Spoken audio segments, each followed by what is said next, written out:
Ok, alors ce shiur dédié pour l'élévation de l'âme de Karen Ruth Lane Zochana Livracha.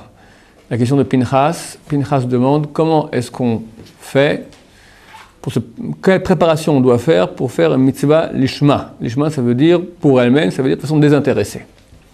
Alors il faut d'abord bien analyser, bien définir qu'est-ce que ça veut dire ce lishma désintéressé. C'est quoi désintéressé, c'est quoi intéressé? D'abord, il faut bien comprendre, chaque mitzvah qu'on fait, pour quelque raison que ce soit, est valable. Si l'action a été faite, elle est faite. Même pour des raisons très, on va dire, primaires. Par exemple, quelqu'un met ses tefilines parce qu'il veut pas rater son bac. Ça arrive, hein. Je connais un monsieur qui a j'ai mis une tefilines jusqu'au bac. Quand j'ai eu le bac, j'ai arrêté. D'accord? Alors, est-ce que la mitzvah est valable, oui ou non? Elle est valable. Elle est valable. Elle n'a pas beaucoup de mérite, mais elle est valable. La mitzvah de tefilines, c'est une mitzvah très importante. Idem. Maintenant, quelles sont les raisons intéressées pour lesquelles quelqu'un serait susceptible de faire des mitzvot et pas faire de pas faire de péché? Depuis qu'on est né, on nous rabâche, ça fait partie d'ailleurs des 13 articles de foi de Maïmonide, que si on fait une mitzvah, on est récompensé, et si on fait une avéra, chas shalom, un péché, alors on est puni. C'est un très grand moteur. C'est le moteur numéro 1 qu'on utilise avec les enfants quand on fait une éducation qui n'en est pas une, d'accord, une éducation très primaire. Alors, tu fais ça, tu auras un bonbon, tu fais pas ça, tu auras une fessée. Ça fonctionne. Pourquoi je dis que c'est primaire? Parce qu'on utilise l'échelle de valeur des animaux. Les animaux, ils ont une seule échelle de valeur. Fuir la souffrance, rechercher les plaisirs. Bonbon égale plaisir, fessée égale souffrance, donc c'est un très grand moteur qui me fait faire la mitzvah. Maintenant, en tant que bonbon, on va dire carotte et bâton, d'accord? En tant que bonbon et fessée, carotte et bâton, il y a plusieurs types de carottes et bâton. On peut avoir réussir le bac, le rater, carotte, bâton. On peut dire que j'ai pas mis de filine, alors Dieu m'a puni, j'ai pas eu le bac. C'est pas clair quelle relation de cause à effet, mais quelqu'un peut croire cela. En tout cas, il est vrai qu'il y a une incidence de mes actions sur la qualité de ma vie sur Terre. C'est clair. On ne va pas appeler ça punition et récompense. C'est une façon de parler enfantine, qu'utilise le Rambam aussi, parce qu'il parle de façon enfantine aux gens qui comprennent que le langage enfantin. La vraie raison pour laquelle il y a une incidence entre mon comportement, bien ou mauvais, et ma qualité de vie, c'est parce que les lois de la Torah sont des lois de fonctionnement. Il y a les lois de fonctionnement du corps et les lois de fonctionnement de l'âme. Tout le monde comprend qu'un corps, quelqu'un qui va boire 1 litre d'alcool par jour, fumer 20 cigarettes, pas faire de sport, pas manger ce qui est sain pour lui, à 50 ans, il a peu de chances d'être vivant. En tout cas, il risque d'être super cardiaque, avec diabète, beaucoup de choses très très malsaines. Est-ce qu'on va dire, il a été puni? Il a été puni? Il n'a pas été puni. Tu as des lois qui régissent le corps, tu ne les suis pas de sport, cigarette, alcool, mon cher ami, c'est un remède pour... c'est des conséquences normales, naturelles. Tu as des lois qui régissent le corps, tu ne les as pas suivies, donc c'est normal que tu arrives à cet état-là. Le grand chidouche, la grande nouveauté, qui est toute la Torah, Dieu dit aussi des lois qui régissent l'âme. Les voici, 613 lois données au Mont Sinaï. Quand on dit 613, c'est d'un côté moins, d'un côté plus. C'est moins parce qu'aujourd'hui, pas toutes sont pratiquées, vu qu'on n'est pas tous en état de pureté, on n'a pas le temple, mais une contient entre 10 et 10 000 sous-alinéas. D'accord? Donc ça fait beaucoup de choses très astreignantes, beaucoup de lois qui régissent absolument toute la vie juive. De A à Z, comment laisser ses souliers, comment se marier, comment dormir, comment se laver, comment respirer. Bon, respirer normalement, encore, on ne s'est pas encore entré trop régi. D'accord? Pourquoi? Dieu nous dit, de même que ton corps est régi par des lois, ton âme aussi. Si tu respectes les lois de l'âme, ton âme qui est la source de ta vie, hein, aujourd'hui la médecine dit que la majorité des maladies sont psychosomatiques. Il y en a qui disent majorité, il y en a qui disent toutes. C'est quoi psychosomatique? Ça veut dire qu'on a une source qui est dans le psyché égale âme en grec, qui, ce mal qu'il y a dans le psyché, manifeste ses symptômes dans le soma. Soma, c'est le physique. Mais en fait, la source, elle est psychologique, dans le psyché. Paradoxalement, la médecine classique ne soigne pas du tout le psyché, ne soigne que les symptômes. Donc, si tu soignes que les symptômes, le problème il reste ici et il va se manifester sûrement d'une autre façon. Même s'il te dit, écoute, moi je sais soigner le corps, je ne sais pas soigner l'âme. La Torah dit, moi je veux maintenant les lois de l'âme. Quand tu vas suivre les lois de l'âme, l'âme va aller bien, le corps ira bien aussi, parce que tout ce qui se passe dans le corps, c'est une manifestation, une image, une conséquence de la bonne santé de l'âme. Vous me direz, mais on voit des gens qui sont religieux et qui souffrent, et d'autres qui font absolument rien et qui ne souffrent pas du tout. C'est plus compliqué, parce que des fois, il n'y a pas que le critère de ce monde-ci, il y a aussi le monde à venir, d'accord? Il y a aussi la qualité de notre âme qui est éternelle. Des fois, Dieu préfère nous faire souffrir dans ce monde-ci pour nous donner beaucoup dans le monde à venir. Et des fois, des gens qui ne veulent pas le monde à venir, Dieu leur dit, ok, bah, tu n'auras rien du tout là-bas, bah, tu as droit à tout ici. Il reçoit tout ici, mais après il est mort, il n'a plus rien. Il va jouir de tous ces mérites qu'il a, mais dans un monde fini qui n'a pas de suite. Tous les plaisirs de ce monde sont très courts, éphémères, passent, et il n'y a plus rien après. D'accord? Et un beau jour, très rapidement, hélas, même si on vit 120 ans, ça passe vite, on arrive dans le monde de l'éternité qui est éternel. Et là, les pauvres qui ont tout mangé, leur mérite dans ce monde-ci, ils n'ont plus grand-chose. Même, voire des fois, zéro. Donc, en tout cas, une chose est claire, plus on va d'après les lois de notre âme, mieux ça va. Mieux ça va en général, d'accord? Dans ce monde-ci et le monde à venir. Dès lors, donc c'est ce que veut dire le Rambam quand il dit punition et mérite, dès lors, il est normal qu'un des grands moteurs me poussant à faire des mitzvot et pas faire de averot, de faire des mitzvot et pas faire de péché, que tout le monde comprenne, mitzvah signifie une ordonnance positive, avera, péché, d'accord? Mitzvah, avera, mitzvot, averot au pluriel, ça sera la recherche de mon bien-être. Normalement, comme les animaux, on recherche le bien-être, donc c'est un grand moteur. Mais, c'est certain que ce n'est pas le top. Il y a un niveau qu'un peu plus haut. On ne va pas parler maintenant de mon bien-être ici sur Terre, on parle de mon bien-être dans le monde d'éternité. Je veux un beau olam haba. On me dit que c'est éternel, il n'y a pas de jouissance plus grande, proximité de Dieu. Génial, ben je vais investir. Je souffre maintenant, mais je vais investir. Hein, comme quelqu'un qui bosse, mais il sait qu'il met chaque fois, tous les jours, il met 50 € dans la caisse d'épargne. Au bout de 50 ans, ça fait une jolie somme rondelette. Ben là, on a remplacé la caisse d'épargne par Olam Haba, d'accord? On a une sorte de caisse, d'accord? Tout le monde imagine, tac, on met à chaque mitzvah qu'on met, c'est encore une pièce, et on a Olam Haba, mon cher ami, tu as droit à 70 vierges. Non, je me suis trompé, c'est pas chez nous ça. Tu as droit à un standard avec une Gemara et tu vas kiffer. Ah, quel kiff! Bon, tu as droit, paraît-il, à la plus grande jouissance qu'il puisse y avoir, la proximité de Dieu. Bon, c'est aussi très alléchant. Et c'est certainement un grand moteur aussi. Et sinon, alors, ce que tu as ramassé comme programme de purgatoire de Olam Haba, l'enfer, Kafakela, les Gilgulim, le Riboutakela, toutes les sortes de programmes tout à fait non passionnants, très difficiles, paraît-il, aussi là-bas. Alors, l'avantage, c'est qu'on n'y croit pas trop. Alors, ça nous permet de faire quelques avérotes, mais néanmoins, c'est une réalité. D'accord? Celui qui commence à bien comprendre qu'il y a effectivement une réalité d'après cette vie qui peut être très très malheureuse, très douloureuse, au contraire extrêmement jouissante, d'accord? C'est un très grand moteur des mitzvot. Ces niveaux sont des niveaux déjà bien. Si on était à un niveau où on ne faisait aucun péché grâce à ces bâtons et carottes, ça serait déjà très très bien. Bien qu'il y ait ces bâtons, qu'il y ait ces carottes, on voit que malgré tout, on n'arrive pas à faire suffisamment de mitzvot et pas suffisamment se retenir de faire des avérotes. Néanmoins, ce n'est pas encore ce qu'on appelle le lishma. Le lishma, pour nous désintéresser, c'est quoi? Ce n'est pas du tout ni pour la carotte, ni pour le bâton, c'est par amour. Par amour de Dieu. Comme un mari qui aime sa femme, et il sait quelque chose qu'elle aime bien. Elle aime bien que, je ne sais pas moi, il lui amène un bouquet de fleurs avant Shabbat.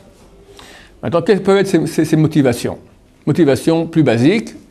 Si je n'amène pas le bouquet de fleurs, elle va me faire la tête tout le Shabbat. Ça va être un Shabbat rasra, d'accord? Bon, donc il faut prendre que je trouve sauvé par le bouquet de fleurs. Bon, motivation, c'est clair que ce n'est pas très génial, parce que la femme se dit, la seule raison pour laquelle il m'apporte le bouquet de fleurs, c'est de peur que je lui sorte le rouleau à pâtisserie. C'est pas génial. Niveau plus haut, ça lui fera plaisir. Et ben, elle va faire des bons petits plats pour Shabbat. Bon, Ça va. Motivation pour les bons petits plats. C'est mieux que le rouleau à pâtisserie. C'est pas encore ça. Tout le monde comprend qu'un cadeau qui se fait dans le cadre d'un couple, la motivation doit être l'amour. Idem avec Dieu. Chazal, très souvent, compare la relation qu'on a avec Dieu avec celle qu'on a avec une femme. Parce que Dieu, c'est dur de définir comment ça se passe avec lui. C'est une chose qui n'est pas physique. Mais la chose qui se rapproche le plus de la relation qu'on doit avoir avec Dieu est celle qu'on a avec une femme, qu'on doit avoir avec une femme normalement. Or, il est inconcevable d'avoir une relation avec une femme, une relation bonne, sans qu'il y ait amour. Maintenant, il y a amour intéressé, amour désintéressé. Amour intéressé, tu l'aimes, mais ce n'est pas que tu l'aimes elle. Tu aimes ce qu'elle te donne. D'accord, tu as des besoins psychologiques, sentimentaux, physiques, pécuniaires des fois, d'accord, galerie, d'accord, il faut que tout le monde voie comment elle est, d'accord, toutes sortes de besoins sociaux, on va dire. Et elle répond à tes besoins, donc toi tu comprends que pour qu'elle te donne tout ce qu'elle peut te donner, il faut aussi investir, donc tu investis. C'est pas de l'amour, c'est du business. Tu investis pour recevoir. Avec Dieu aussi. Dieu peut me donner tout, ben je vais investir. Je mets le tefilin, je fais la Torah, etc. Bon, mais c'est un investissement, c'est pas encore de l'amour. L'amour, alors qu'est-ce que c'est l'amour? Ben, comme avec une femme, c'est donné par amour. Sans attendre. J'attends absolument rien. J'attends absolument rien. Est-ce qu'on peut voir une forme d'égoïsme dans le fait de donner et la satisfaction interne qui revient? Bonne question. On a l'impression que c'est vrai, mais en fait c'est que de l'égoïsme. D'accord. Tu donnes. D'accord. Tu me dis, ok, vous me dites comme ça. Vous me dites maintenant, il ne faut pas donner dans une optique de recevoir en retour. Peut-être qu'il faut donner parcimonieusement comme ça. Je vais répondre.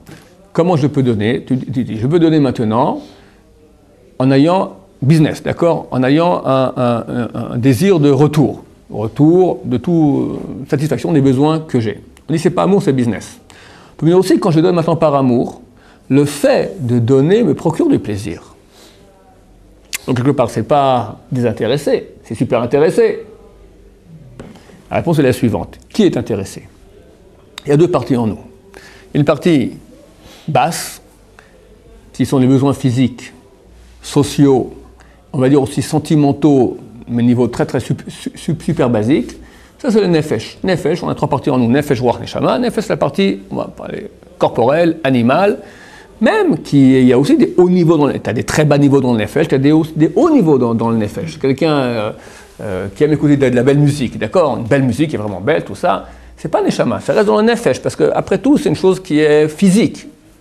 La musique, vous me direz, c'est des ondes, c'est pas une chose physique, mais ça reste dans le monde physique, d'accord? Donc ces retours existent, mais touchent le nefesh. La partie plus haute qu'on a en nous, c'est la neshama, qui a un éclairage divin. Quand je donne à ma femme, par amour pour elle, désintéressé, pas du tout en pensant qu'après je vais gagner ça et ça et ça, ça me fait plaisir de lui donner. Pourquoi? Parce que je l'aime. Ce plaisir que j'ai ne touche pas le nefesh, il touche la neshama.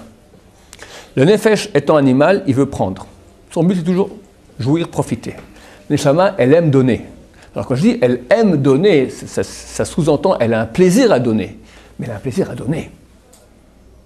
Donc si on donne pour donner, on a plaisir, il n'y a aucun problème.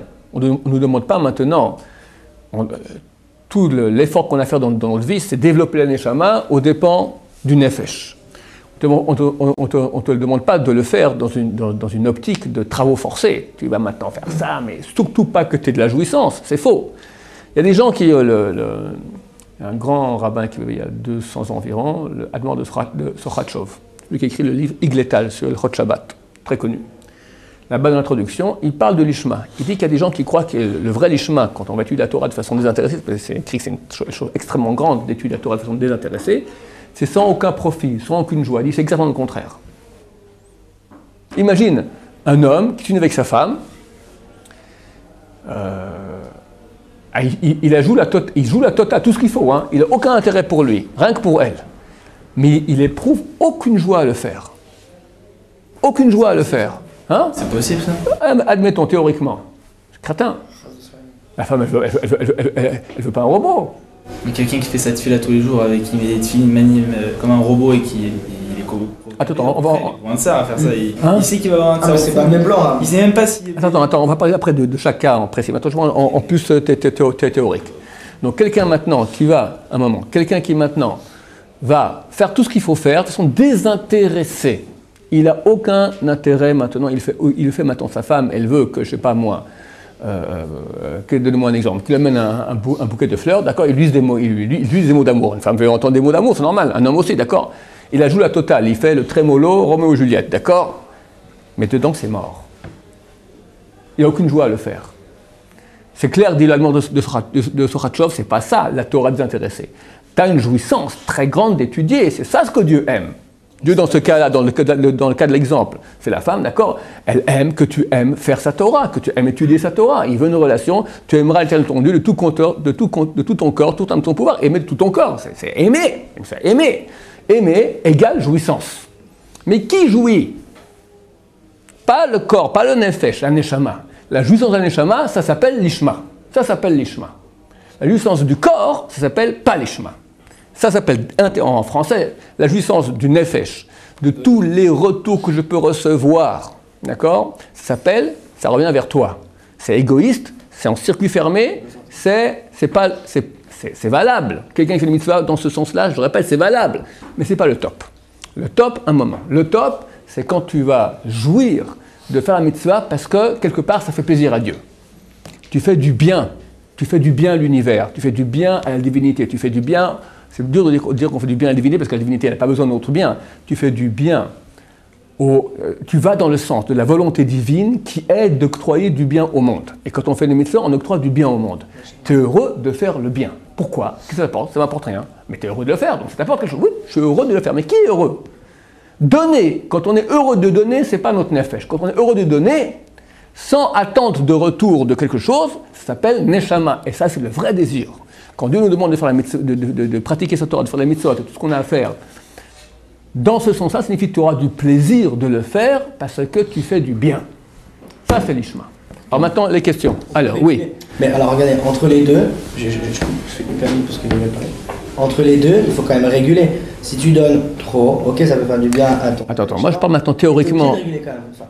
Ok, je parle théoriquement, d'accord, théoriquement. Ça c'est comme ça c'est comme ça. Maintenant, ce sont les deux antipodes. Maintenant, entre les deux, ces deux extrêmes-là, tu n'as pas un milliard de degrés. Maïmonide, il dit quel est le degré de celui qui faisait les choses par amour, c'est Abraham Avinu. C'est ni toi ni moi. D'accord? Dieu a appelé Abraham Ohavi, mon amant. Il m'aime. Il fait tout avec amour. Il court, tac, tac, rien que pouvoir aider plus. C'est un niveau super énorme, qu'on n'arrive pas à un millionième de cela. Donc il y a des milliards de niveaux. Nous devons, à notre niveau à nous, essayer de mettre 1%, c'est déjà énorme, 1% de plus par amour, par rapport à notre éducation qui, au début, c'est clair. Tu ne peux pas demander à un gosse de 12 ans, de 13 ans, de 15 ans de servir Dieu parce que, par amour de Dieu. Qui c'est Dieu et c'est quoi l'amour de Dieu? Par où ça se mange? On ne sait pas. Lui, il fait parce qu'il va aller au paradis, d'accord? Il veut bien réussir sa vie, c'est la Torah, etc. Ok, il a reçu une éducation, il fait dans ce sens. L'amour de Dieu, c'est une chose à laquelle on s'éduque très lentement, par millimètre, lentement. Et pas vouloir montrer trop haut. Quand tu m'as posé la question, j'ai eu peur que tu me dises, oulala, on ne faut pas se prendre pour Baba Salé, d'accord? C'est lentement commencer à comprendre que c'est clair que nous sommes intéressés. Celui qui pense qu'il fait ça désintéressé, il est complètement à côté de ses pantoufles, d'accord? On est intéressé, on va essayer maintenant de voir aussi rajouter un peu de désintéressé. Et ça a beaucoup de valeur, parce que on n'est pas en haut niveau, il faut comprendre qu'on n'est pas à un haut niveau, nos âmes sont petites, et si on arrive déjà à faire une partie qui est désintéressée, faire le bien pour le bien, c'est déjà quelque chose de très très grand, très très grand. Ok, tu avais une question? Oui. D'où est venue la notion de faire de façon désintéressée? Moi j'ai du mal à le voir. Comme je l'ai dit auparavant rapidement, je vais répéter, tu poses la question. Donc d'où est-ce que nous savons que la Torah nous demande de faire les choses, Shem Shamaim, les choses, les chemins désintéressés? La réponse elle est, tu connais certainement le verset peut-être numéro 1 de la Torah en importance. Non, ça c'est le premier verset en chronologique. Shema Israël, Hashem Elokeinu Hashem Echad. Écoute Israël, l'Éternel notre Dieu, l'Éternel est un. D'accord, la profession de foi juif, c'est archi connu, c'est notre Torah. Ok. Dieu est un. Et notre Dieu. So what? Et alors? Et alors? Et alors quoi? Dieu se dit tout de suite après. Tu sais quoi? Si c'est comme ça, Havta, tu aimeras l'Éternel ton Dieu de tout ton cœur, T'entends lentement. Tout ton cœur. C'est quoi tout ton cœur? Tout ton cœur, ça veut dire être Abraham Avinu. Il n'y a pas 1 millimètre qui n'est pas pour Dieu. Ni le bac, ni le permis de conduire, ni la belle vie, ni Olam Haba, ni rien. Parce que ça fait plaisir à Dieu quelque part. Ça va dans le sens que Dieu veut. Tout ton âme, tout ton pouvoir. Mais la sens tout ton cœur. C'est la première chose que Dieu nous dit après que j'existe. J'existe, je suis un, c'est moi le boss. Ok, alors quoi? Alors moi je te propose une histoire d'amour. Roméo et Juliette. Toi tu es Roméo, moi je suis Juliette. Vas-y. Et c'est une belle histoire. C'est la plus belle histoire du monde. La plus belle histoire du monde. Celui qui commence à servir Dieu dans l'amour, il a gagné le bonheur sur... Il a le Olam Haba dans son Olam. Il a les deux. Il aura aussi Olam là-bas. Mais c'est beau l'amour. C'est beau l'amour. Oui. Quelqu'un qui ressent pas de l'amour, alors. Il fait les choses, il sait que ça va venir. Regarde, c'est une chose. Vient pas. L'amour, c'est un niveau très haut. Abraham Avinu. On va commencer à avoir un petit millimètre, commencer à penser à ce que j'ai dit, essayer de faire. Alors c'est dur de faire amour pour Dieu parce que le problème avec quand on parle de l'amour de Dieu, on ne sait pas de quoi on parle. C'est qui Dieu? Comment je peux aimer une chose que je ne connais pas? Le Rambam, tout ce que je vous dis est écrit en résumé dans le dernier chapitre des lois de Tchouva du Rambam, 10e chapitre. Et là-bas, dans le dernier alinéa, il dit une chose qui est claire, que l'amour de Dieu ne peut venir qu'avec sa connaissance. C'est quoi connaître Dieu? C'est dur pour nous de connaître Dieu. Notre moyen à nous, il est de trouver des substituts, pas un substitut, comment dire, des habits. Regarde, c'est comme mon âme, on ne la voit pas. D'accord? On l'habille avec un corps. On l'habille avec des habits. Imagine ta femme. D'accord? Les couples qui arrivent à un très grand amour peuvent imaginer l'amour qu'ils ont entre leur âme. Que même s'ils ne la voyaient pas, mais ils savaient ou ils sentaient que son âme était proche, il aime son âme. C'est déjà un très haut niveau d'amour dans un couple. C'est rare. On veut voir sa femme, d'accord? Nous aussi, Dieu on ne le voit pas. Alors on peut maintenant, comme Dieu a mis notre femme, il a donné un corps, d'accord? Elle parle, elle s'exprime. On peut voir aussi, maintenant, on peut mettre des corps à Dieu quelque part. C'est-à-dire, on va trouver des camouflages, des choses qui enveloppent Dieu quelque part, qui ont à voir avec lui, c'est pas lui, mais c'est très proche de lui. Je vais donner déjà un truc. Par exemple, aimer faire le bien parce que ça fait du bien au monde. Aimer faire le bien, j'aime faire le bien. Quand on fait des mitzvot, ça amène du bien au monde. Alors, c'est pas exactement que tu fais pour Dieu, mais c'est déjà très proche parce que ça va dans le sens que ce que Dieu veut. Et proposer à quelqu'un, quand tu fais maintenant, tu mets les tefilines, tu lis la Torah, tu fais du bien au monde. On peut aimer faire le bien. C'est déjà un très beau niveau. Il y a aussi l'amour d'Israël. Beaucoup de Juifs ont un très grand amour pour le peuple d'Israël, pour la terre d'Israël. D'accord? Pourquoi? Parce que le peuple d'Israël est véhicule de la divinité. Alors, la divinité en elle-même, il n'arrive pas à la concevoir. Mais un amour du véhicule, ça, ils l'ont. Alors, fais-le pour Am Israël. Tu fais du bien au peuple d'Israël. Ça, c'est un très grand moteur. Alors, c'est vrai, il y a du nationalisme aussi, mais il n'y a pas que ça. Il y a un amour de Am Israël. Cet amour, c'est un camouflage de l'amour de Dieu. Ils ne sont pas capables, au niveau de leur maturité, d'aimer Dieu, parce qu'ils ne connaissent pas Dieu. Ça se traduit par un amour d'Israël qui est le substitut. C'est quoi? Israël est le véhicule de Dieu. C'est marqué que les ennemis d'Israël sont les ennemis de Dieu. C'est marqué dans les Tehillim. Tehillim, c'est marqué... il y a un Tehillim ici. Tes ennemis grondent. Ils sont en train de gronder contre toi. Tes ennemis, ceux qui ont la haine de toi, on parle de Dieu, lèvent leur tête. Contre ton peuple, ils ourdissent des complots. Et ils font des complots contre ceux que tu protèges. Ils ont la haine de toi, ils attaquent Israël. La grande source de l'antisémitisme, c'est ça. Une haine de Dieu. La haine de Dieu, elle se traduit par une haine d'Israël. L'amour d'Israël, c'est une traduction de l'amour de Dieu. Les gens qui sont pas au niveau de maturité de comprendre ça et d'aimer Dieu lui-même, parce qu'ils n'arrivent pas encore à avoir une relation avec Dieu, ça va traduire par cet amour qui passera par Tzahal, par donner de l'argent pour un hôpital en Israël, par je ne sais pas, d'accord. Mais c'est le niveau primaire. On va monter, peu à peu, en s'éduquant, et ça prend du temps. Ça prend du temps, il faut comprendre, il ne faut pas être trop rapide. On va commencer à établir une relation avec Hachem lui-même. Beaucoup dans la prière, beaucoup dans la joie d'étudier la Torah. Quand on lit la Torah, des fois on sent au bout d'un moment, on sent quelque chose d'anormal. Une kedusha, une sainteté, un flux de lumière. Ça, c'est déjà l'amour de Dieu. En prière. En prière, c'est des moments extrêmement grands où on peut se mettre. La prière, elle est faite en sorte que si on travaille beaucoup, on peut se mettre le Shulchan Aruch, c'est pas un bouquin de Moussard, pas de philosophie. Il dit dans la prière, il dit ça dans le chapitre 98, tsar, tsar signifie pur, d'accord? On doit arriver à Pashtout Agashmiut, à se déshabiller de la matérialité. Tellement tu quittes le corps, d'accord? Tellement tu es happé par Dieu. Mais ça, c'est trois aussi, non? Tsar, tsar. Ah, Oui. Pour revenir à ce que disait celui qui fait maintenant la chose d'Ishma. Ok, il fait dans la chose dans la bonne version, mais des fois il y a des retours quand même qui sont matériels. Mais malgré qu'il lui s'en fout, est-ce que Maroc doit jouir de ça ou est-ce que... Ouais, c'est une bonne question. Quand quelqu'un fait mitzvah l'ishma vraiment, par amour de Dieu,